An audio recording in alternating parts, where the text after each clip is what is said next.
krátkosti a v jednoduchosti vyjadril ku každému z jedných bodov, ktoré vám prečítam. Mám ich tu napísané. Ja ich tu mám napísané. Skutočne v krátkosti, áno? Áno. Zvýšenie zamestnanosti o 800 až 1000 nových pracovných miest. Túto myšlienku všade presadzujem, pretože ja viem, koľko pracovných miest v Ružomberku ubudlo. My, čo sme starší, pamätáme toho viacej, ale aj mladší ľudia si všimli masívny úbytok pracovných miest v poslednom 10 ročí. Za 20 rokov je to také číslo, že ho nebudem tu ani hovoriť. Dosahuje skoro hodnotu 10 000 pracovných miest, ktoré sa stratili v Ružomberku. A posledné roky sú sprevádzané tiež stratou pracovných miest. Posledná fabrika, ktorá sa tu zlikvidovala, bola Tehelňa, kde tiež robilo viacej ako 100 pracovníkov, možno do 200 ľudí. A postupne tu ubudlo mnoho fabrík, ktoré všetci vieme, že tu fungovali. Spomenieme si na mesokombinát, spomenieme si na umelecké remeslá, na Liptonu výrobu nábytku, na oceľové konštrukcie v Bielom potoku. Už nebudem spomínať bavlnárske závody, ktoré boli najväčším textilným kombinátom v strednej Európe a robilo tam tisíce ľudí.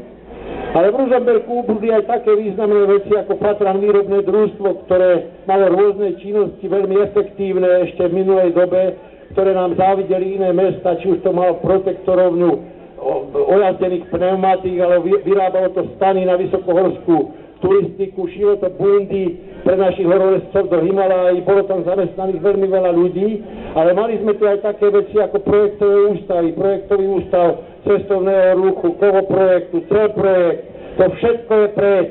Mali sme tu pozemné stavby, severoslovenské stavby, naftové motory, mali sme tu solo, mali sme tu mnoho iných inštitúcií, keď už nehovorím také veci, že niekedy tu bolo riaditeľstvo interhotelov, riaditeľstvo reštaurácií, nechcem sa vrácať do minulosti, je evidentný masívny úbytok pracovných miest v našom Ružomberku.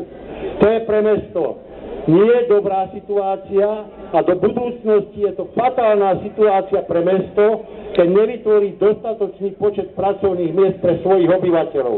To treba zmeniť a preto ja som si dal za cieľ za 4 roky docieliť, aby sa tu vytvorilo aspoň 800 až 1000 pracovných miest. Proti tomu, čo ubudlo, je to síce veľmi málo, ale na naštartovanie nového trendu, že mesto sa schopí, že bude ponúkať pracovné príležitosti nielen svojim obyvateľom, ale aj zo širokého okolia, alebo aj cudzím obyvateľom, ktorí tu prídu za prácou a mesto začne rásť a začne zvyšovať svoj význam, začne zvyšovať svoju dôležitosť, tak to je vlastne cieľ hlavný môj, pre ktorý som sa rozhodol, že budem kandidovať na primátora mesta Ružomberka.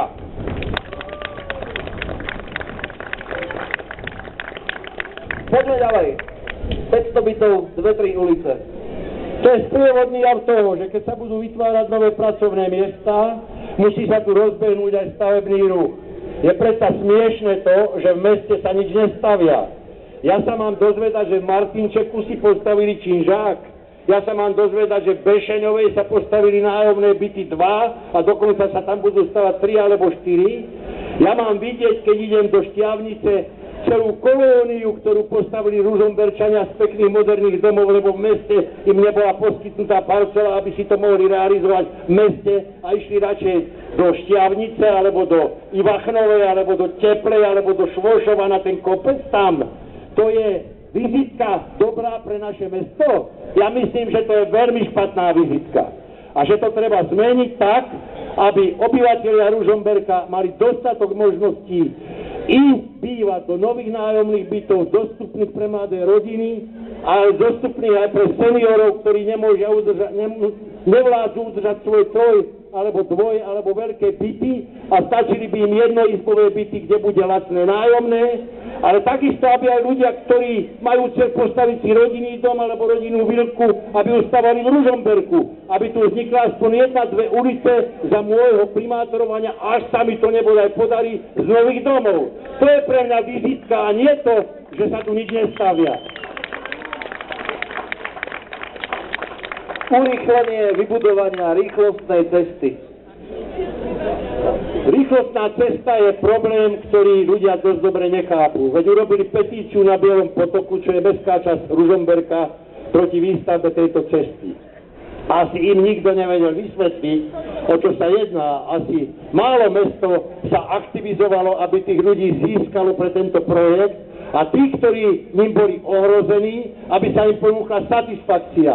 Lebo výstavba R1, čím sa zachová dôležitá strategická poloha Ružomberka ako modernej križovatky, keď to bolo v minulosti, križovatkou musí to byť aj dnes križovatkou, pretože vznikne tu logistické centrum, dôležitosť mesta sa zachová, ale musí sa to postaviť veľmi rýchlo, pretože nemôže nás predbehnúť niekto iný, kto túži potom, aby spojenie sever-jug išlo cez jeho teritórium, lebo vie, že mu to prinesie pracovné príležitosti a význam. Viete dobre, že sú snahy odkloniť tú starodávnu križovatku Ružomberskú, odkloniť cestu z Krakova cez Ružomberok, Bystricu na Budapešť, ktorá vždycky bola veľmi dôležitá, už akokoľvek sa nazývala, sú odkloniť smerom Kráľovany, Martin až na Žiar nad Hronom. To znamená, keď nás predbehnú, tak my prešustrujeme aj to, čo nám naši predkovia tu zanechali, to najvzácnejšie významnú strategickú polohu nášho mesta. Vyberám posledné 3 body. Rozumné dobudovanie mesta a jeho infraštruktúry. No keď som na Políku, tak chcem povedať, čo trápi obyvateľov Políka, tak viete tu, že to je najstaršie sídlisko v Ružomberku. Zeleň, ktorá tu bola zasadená, je tedy najstaršou zeleňou a niekedy je to pekné, že sa to zelená, ale keď tie stromy vyrastú veľmi husté a rastú ľuďom do okien, tak tí ľudia nemajú tam do slnka a sa im to zdá, že tým by bolo treba niečo robiť, pretože slniečko chce každý. To znamená, sú tu oblasti také, kde treba robiť revitalizáciu zelene na tomto sídlisku. Takisto tu treba robiť to, že tu treba opravovať kanalizáciu, lebo niekedy tu neoteká dobre voda a stojí tu voda po búrke. Není sú tu dobudované chodníky na Políku, niektoré cesty sú v dezolátnom stave, spomeniem len Makovického ulicu, kde treba zlepšiť asfaltový povrch. To znamená, tu sa treba venovať takým veciam, ktoré sa dajú ľahko odstrániť, lebo sú nefinančne náročné, ale pritom strpčujú ľuďom život. To znamená, to som chcel povedať Políku, že Polík je sídlisko, ktoré treba vlastne sa o neho starať, pretože má svoje roky a netreba zanedbávať ani zdanlivo takéto podružné veci. A ešte by som povedal, že možná, čo sa týka Políku, tak treba od Texikomu, od Rybárského mosta poza starú štátnu nemocnicu urobiť cyklotrasu alebo takú nejakú promenádu, aby sa aj odtiaľ to dalo dostať na bicykli alebo sa prechádza do stredu mesta s prepojením nejak do stredu mesta mimoúrovňovou križovatkou nejako, aby sa ľudia dostali do stredu mesta alebo k stanici. To znamená, to je to, čo sa týka Políka. Posledné 2 body. Zracionalizovanie práce mestského úradu. Ešte k tomu mestu treba povedať, k tej výstavbe mesta treba povedať, že mesto treba rozumne rozvíjať. Polík tesne susedí so stredom mesta. Obyvateľov Políku sa veľmi dotýka, nikoho snáď sa tak nedotýka stred mesta a ako vyzerá a ako sa zmysluplne stavia a ako sa rozvíja, ako sa vylepšuje ako obyvateľov Políka, lebo oni majú pešo do stredu mesta veľmi blízko.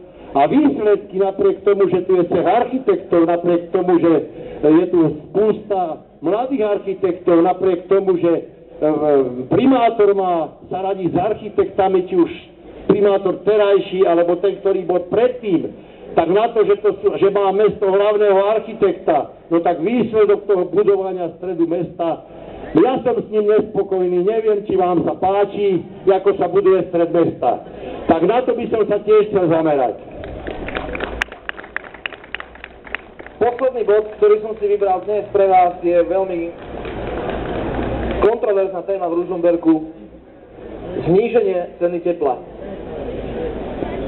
Ružomberské teplo malo veľmi vysoké ceny, hlavne pred pár rokmi, keď cena tepla sa pohybovala za tú jednotku, ktorými sa to meria. To znamená 25 € aj, myslím, nejakých 10 centov bola cena tepla, teraz je 21 eur aj nejaké centíky, to znamená klesá tá cena tepla. Ovšem treba vidieť to, že Ružomberok si zobral veľký úver v banke na to, aby tu vybudoval nové rozvody, či to bolo zmysluplné a racionálne, tomu ja sa vyjadrovať nebudem. Nové rozvody tu sú, úver treba splácať, úver je vo výške 5,6 milióna eur, pritom z mesta sa tam ešte doplatilo 1,7 milióna eur. Úver není doteraz splatený, bude sa splácať až do roku 2019 a to sa premietá do ceny tepla v Ružomberku. Ale je tu jedna možnosť. Teraz sa ide slávnostne spúšťať, už sa opakujem, regeneračný kotol číslo 3. Mondy STP tým pádom sa dostane do inej situácie, bude mať dostatok prebytočného tepla a bude v novej situácii, čo sa týka energickej sebestačnosti a možnosti prebytky tepla poskytovať mestu. Za tejto situácie vzniká zase stimul, že treba jednať z Mondy v tom zmysle, aby sa ešte ďalej znižovala cena tepla v Ružomberku. Náš program sa práve v tejto chvíli naplnil. Pán doktor, ja by som vás vyzval ešte na vaše záverečné slova. Rozlúčiť sa s Poličanmi ako s domácimi. A je to už na vás, čo poviete, keď sa páči. Netrápte ma, pán konferenciér, pretože ja som rád, že v takom hojnom počte sa zúčastnili na mojom mítingu obyvateľia Ružomberka a hlavne obyvateľia Políka, lebo je to míting pre Polík. Takže im veľmi srdečne ďakujem za účasť na tomto mítingu. Až náhodou by chceli ešte tu nejakú chvíľu pobudnúť a skutočne sa občerstviť tou kapustnicou. Dúfam, že ste ich neklamali a tá kapustnica tu skutočne je. Pretože ja nemám rád virtuálne veci.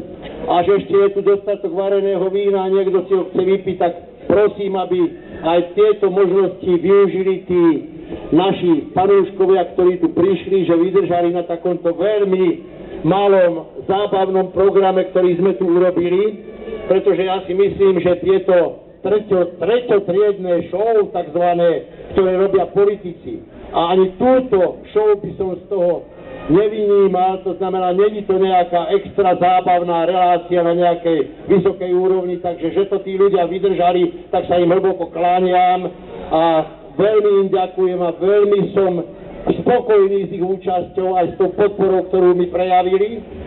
A ja len chcem povedať milým Ružomberčanom, že som presvedčený, že ešte nevyschli všetky pramene možností, ktoré naše milované mesto má, že tie možnosti treba do budúcnosti využiť, že ešte ich nestačili tí moji predchodcovia všetky premrhať a nejaké zostali a ja sa o ne opriem, budem sa ich držať s tým, že za tie 4 roky sa moja práca prejaví v takej podobe, že na mestu to bude vidieť a mesto bude v lepšej kondícii, v lepšej forme sa bude prezentovať aj pred inými mestami.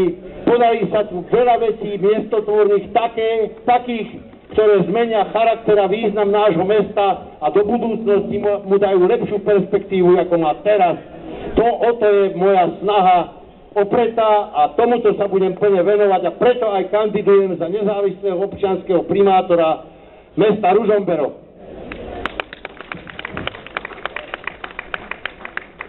Sledovali ste prejav generála doktora Igora Čombora, nezávislého občianskeho kandidáta na primátora mesta Ružomberok.